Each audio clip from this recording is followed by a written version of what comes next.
സമരങ്ങളിൽ മുങ്ങുന്ന KSRTCയിൽ ഇതൊന്നും ശ്രദ്ധിക്കാതെ ജോലി ചെയ്യുകയാണ് ഏക വനിതാ പെയിന്ററായ നെടുമങ്ങാട് പേരില സ്വദേശിയായ ശ്രീകല. ഡ്രൈവറും കണ്ടക്ടറുമായി നിരവധി വനിതകൾ KSRTCയിൽ ഉണ്ടെങ്കിലും പെയിന്ററായി ശ്രീകല മാത്രമേയുള്ളൂ.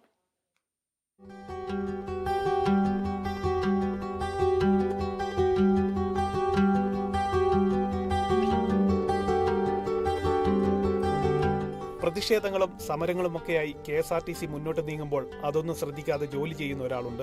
KSRTC കാട്ടാക്കട ഡിപ്പോയിലെ വനിതാ പെയിന്ററായ ശ്രീകല. കഴിഞ്ഞ 10 വർഷമായി ബസ്സുകൾ ചായം പൂശി വെടിപ്പാക്കുന്ന ജോലി ചെയ്യുകയാണ് ഇവർ. 150 പെയിന്റർമാരാണ് KSRTCയിൽ ഉള്ളത്. അതിലെ ഏക വനിതയാണ് ശ്രീകല. 1965 രൂപീകൃതമായ KSRTCയിൽ ആദ്യകാലങ്ങളിൽ ഓഫീസ് ജോലികൾ മാത്രമാണ് വനിതകൾ ചെയ്തിരുന്നത്. ഡ്രൈവർ, കണ്ടക്ടർ, മെക്കാനിക്കൽ, പെയിന്റർ ജോലികളിൽ പുരുഷന്മാർ മാത്രമായിരുന്നു ഉണ്ടായിരുന്നത്. കാലക്രമേണ കണ്ടക്ടർ, ഡ്രൈവർ എന്നീ മേഖലകളും സ്ത്രീ സാന്നിധ്യം കൊണ്ട് ശ്രദ്ധേയമായി. ഇപ്പോൾ KSRTCയിലെ വനിതാ പെയിന്ററുടെ വിവരങ്ങളും പുറത്തുവരികയാണ്. 9 വർഷം പാപ്പനംകോട് സെൻട്രൽ വർക്ക്ഷോപ്പ് ഗ്യാരേജിലായിരുന്നു ജോലി ചെയ്തിരുന്നത്. ഇപ്പോൾ കാട്ടാക്കട ഡിപ്പോയിലാണ് ശ്രീകലയുടെ സേവനം. തനിക്ക് ചെയ്യാൻ സാധിക്കാത്ത ജോലികളിൽ സഹപ്രവർത്തകർ സഹായിക്കുമെന്നും ഉദ്യോഗസ്ഥർ ഒന്നടങ്കം വനിത എന്ന നിലയിൽ മികച്ച പ്രോത്സാഹനം നൽകുന്നുണ്ടെന്നും ശ്രീകല പറഞ്ഞു.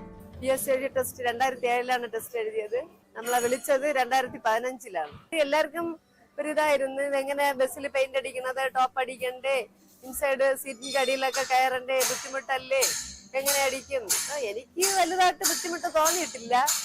നമുക്കൊരു ജോലിയല്ലേ, ഒരു വരുമാനം അത്രയ്ക്ക് നമ്മളായിട്ട് ഒരു വരുമാനം ഉണ്ടാക്കി കൊടുക്കാം വീട്ടില്, അങ്ങനെയുള്ള ഒരു ഇതിൽ കയറി.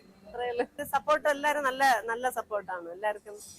അല്ലാതെ വേറെ മോശമായിട്ടുള്ള ഒരു പ്രവൃത്തിയോ ഒരു സംസാരമോ അങ്ങനെ യാതൊരു ഇതൊന്നും ഉണ്ടായിട്ടില്ല ഇതുവരെയും.